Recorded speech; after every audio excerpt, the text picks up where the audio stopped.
भारत के पड़ोसी देश श्रीलंका में सिचुएशन आउट ऑफ कंट्रोल होते जा रही है और जिस तरह के वहां पर आज की डेट में हालात चल रहे हैं, वहां के मिनिस्टर्स और अमीर लोगों में श्रीलंका को छोड़कर किसी दूसरे देश में जाने की होड़ लगी है। उसको देखकर ऐसा लग रहा है कि श्रीलंका में बहुत ही जल्द एक गृह युद्ध शुरू हो सकता है।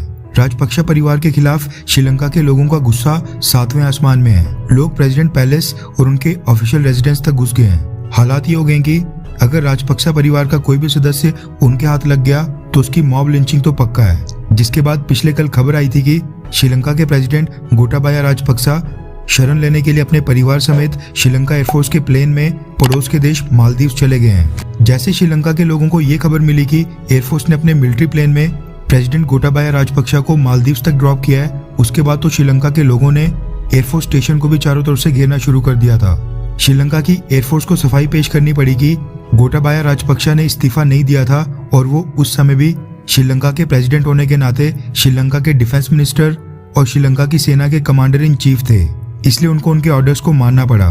गोटाबाया राजपक्षा के मालदीव में शरण लेने के बाद अब श्रीलंका के प्राइम मिनिस्टर रनील विक्रमसिंघे को ही प्रेसिडेंट का पदभार संभालने के लिए कहा गया है। मालदीव श्रीलंका के वेस्ट में आइलैंड्स का एक छोटा सा देश है जहाँ की आबादी मात्र 5 लाख है। ऐसे में सोचने वाली बात यह है कि गोटाबाया राजपक्षा भारत ना आकर मालदीव क्यों चले गए, जबकि भारत सरकार तो पिछले कई हफ्तों से उनको पूरी सपोर्ट दे रही थी।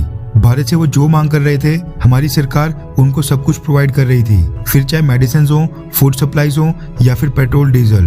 तो अब खबर निकल कर आ रही है कि अमेरिका के साथ साथ भारत ने भी गोटाबाया राजपक्षा को अपने देश में एंट्री देने से मना कर दिया था। दरअसल गोटाबाया राजपक्षा ने मालदीव जाने से पहले यूएस एम्बेसी में वीजा के लिए अप्लाई किया था। वो शरण लेने के लिए अमेरिका जाना चाहते थे, लेकिन अमेरिका की एम्बेसी ने उनको वीजा देने से इनकार कर दिया था। और न सिर्फ अमेरिका बल्कि अमेरिका के बाद अब खबर निकल कर आ रही है कि भारतीय सरकार ने भी गोटाबाया राजपक्षा को भारत में पैर रखने देने से इनकार कर दिया था। रेफरेंस के लिए आपकी स्क्रीन के ऊपर HW न्यूज के आर्टिकल का स्क्रीनशॉट है, जिसके मुताबिक श्रीलंका के प्रेसिडेंट गोटाबाया राजपक्षा भारत में शरण लेना चाहते थे, लेकिन भारतीय सरकार ने उनके एयरक्राफ्ट जेट को भारतीय धरती के ऊपर लैंड तक होने की परमिशन नहीं दी, यानी उनके जेट को क्लियरेंस नहीं मिली। श्रीलंका मीडिया की रिपोर्ट्स के मुताबिक भारत ने भी गोटाबाया राजपक्षा के एयरफोर्स जेट को भारत के एक सिविलियन एयरपोर्ट के ऊपर लैंड करने की परमिशन देने से इनकार कर दिया था, जिसके बाद ही गोटाबाया राजपक्षा को छोटे से देश मालदीव जाना पड़ा।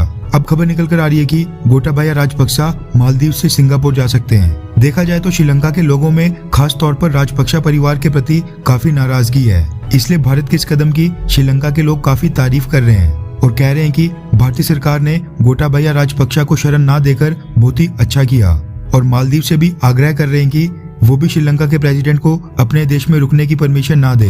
वैसे सच्चाई क्या है वो तो खैर पता नहीं, क्योंकि भारतीय सरकार इस समय इसके ऊपर कुछ भी नहीं बोलेगी।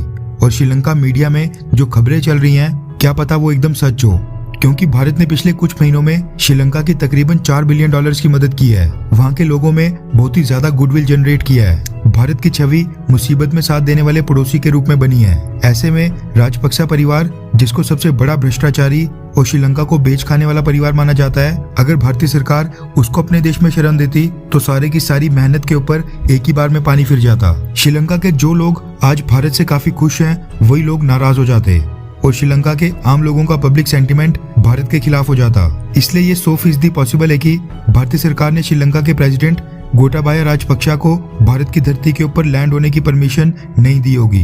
खैर, आपको क्या लगता है कि श्रीलंका के प्रेसिडेंट गोटाबाया राजपक्षा को शरण ना देकर क्या भारतीय सरकार ने सही किया, हाँ या फिर ना?